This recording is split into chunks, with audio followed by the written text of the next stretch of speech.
Hello, welcome to my channel, Share It with Merit. I'm Merit. Today's topic is healthy communication for healthier relationships. And I wanted to take a minute to just share a little bit about my intention for the videos that I put out. I offer this information as a way to help people increase their emotional intelligence, their EQ, if you will, because I recognize that that is not something that is taught really formally or informally. But it is something that I think more and more people are very curious about and want information about. They know they want to have a better emotional awareness, but aren't always sure how to do that. And it's a huge, broad category, right? There's thinking, there's feeling, there's being. It's huge. And so my intention is to really just take different topics related to emotional well-being and share my insights, my experience, and help anybody who is interested with this information. So back to the topic, healthy communication for healthier relationships. And think about that sort of in the backwards. Can you have healthy relationships without healthy communication? You cannot. Okay, that's actually a question that has a very definitive answer. You cannot have healthy relationships if you don't have healthy communication. Because think about it. I mean, what is a relationship? It is a continual conversation, right? It is continual communicating back and forth, right? And not all that communication is verbal, right? So we're always communicating in one way or another, whether it's with our words, with our facial expressions, with what we're not saying or not doing, right? With the absence of communication, if you will. That's also relaying information, isn't it? And so it's so critical that we have ways to communicate with each other, and especially with our loved ones and the people closest to us, and with ourselves, because that's where everything starts. So that we are being clear about our needs and wants, and we're allowing space for others' needs and wants. And that's sort of the crux of it, right? We all have needs and wants.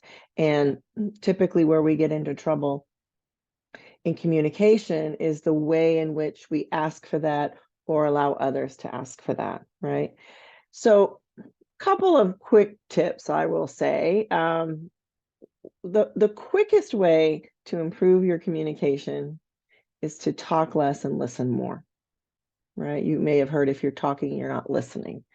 And I know for me, one thing that I am very guilty of is I listen for a living, right? And I'm pretty good at listening, but I'm already thinking about my next statement or what I want to say next, right?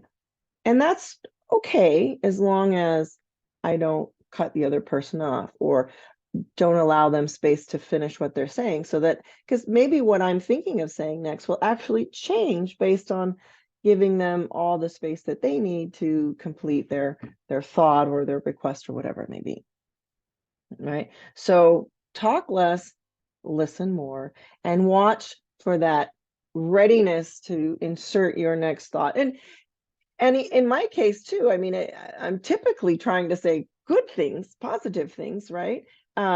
Sometimes that voice, though, especially if you're in conflict with someone, can be coming from the defensive, the negative, the protective, right?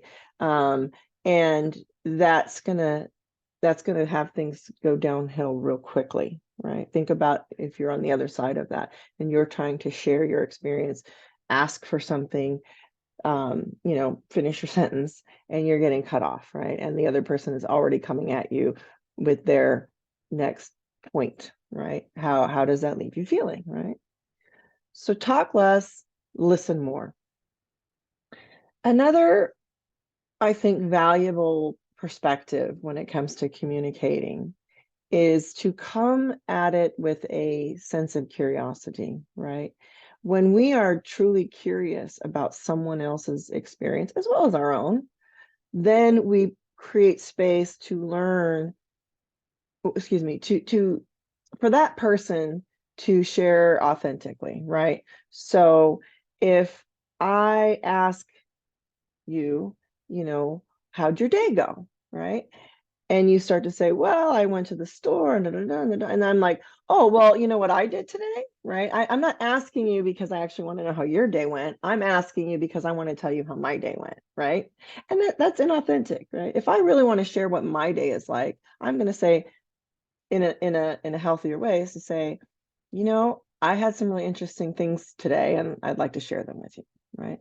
Or just, I mean, it doesn't even have to be that formal. You can just say, hey, I did this, I did that, right? I mean, it doesn't need to be crafted, right? But just watch, are you being curious about them or are you wanting to share your story, right? And if you're curious about the other person, that's going to come across and they're going to feel more like sharing, right? When you take a genuine interest in what they have to say. How was your day? Let's talk about it. Maybe you are picking up on some stress, right? Some nonverbal communication. Maybe your partner's coming home and they're not in the best mood, right? And so you can say, hey, what's wrong with you? Right? What's going on? Right? How does that feel? Versus, hey, is everything okay? You seem to be a little upset. That's not like you. What's going on? Can I help? I'm listening, right? Totally different. I'm curious about what happened now. What is going on? Right? And when you come from that place of curiosity, it lowers the other person's defenses, right? You genuinely want to know. And it's not even at some point, it doesn't even need to be like a tactic, but think about it from a place, do you really want to know about especially like your partner, right? Or the people closest to you, do you really want to know about them? And when you come to someone with a genuine desire to know them and to understand them, that's where you start having a real basis for authentic communication, right? Everyone wants to be seen and heard. And when we aren't seen and heard, we tend to try and go, look at me, hear me, right? That's where some of those unhealthy styles of communication come in. And I'm going to talk about those in a second video so that it's broken up a little bit. But there are 4 basic communication styles: passive aggressive, and assertive. And I'm going to talk more in detail about those in the next video. And 3 of those are unhealthy. I'll leave it to the next video to share which 3, but you can probably figure it out. And one of them is the healthy style. And I'll also talk more specifically about tools such as I statements, which maybe you've heard of, but they're really important to know about if you haven't, because everything kind of comes down to how you convey your needs and wants and how you allow others to convey theirs.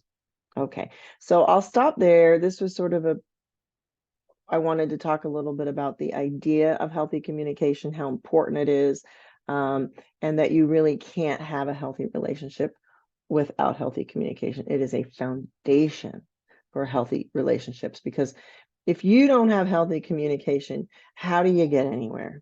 How do you grow and thrive in that relationship, right? If what you're saying isn't being received, and if what you're hearing isn't landing. Okay, see you in the next video.